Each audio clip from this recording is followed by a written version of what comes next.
Sveiki, gerbiami Lietuvos žmonės. Čia aš, gero ūpo dėdė, anksčiau suvadintas pupų dėdė.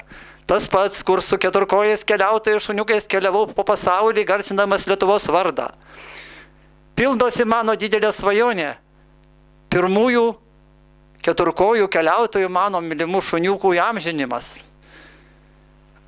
Aš apie tai svajojau senai.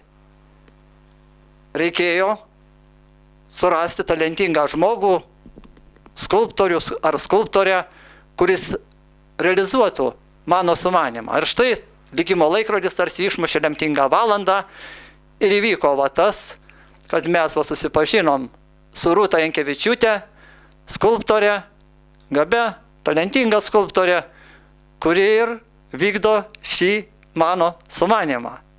Prašom, gerbiama skulptorė, gal norit keletą žodžių pasakyti? Tai pakomentuosim, kad čia dirbam mes dabar prie plastilininio modelio. Ir kaip ir jau turim beveik sukurtą skulptūrą. Tokia šitų gražių 4 keliautojų muškietininkų šuniukų. Ir liks tik tais atliejimas ir pastatymo darbai. Ir labai džiaugiuosi, kad buvau pakviesta į šiam patikėtą gal netgi man šitą sumanimą įgyvendinti.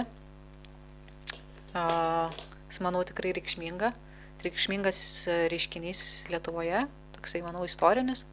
Ir bus labai gražu, kad kokiam nors skverelėje ar kurioje jau vietoje atsidurs šitie šuniukai ir galėsim jais ilgai džiaugtis. Tai perdodu jums grąžinu žodį.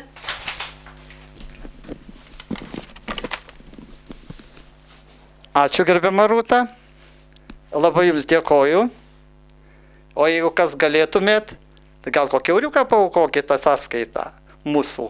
O mes už tai atsidėkodami jūs pakviesim iškilmingą atidarymą to paminklo. Labai ačiū.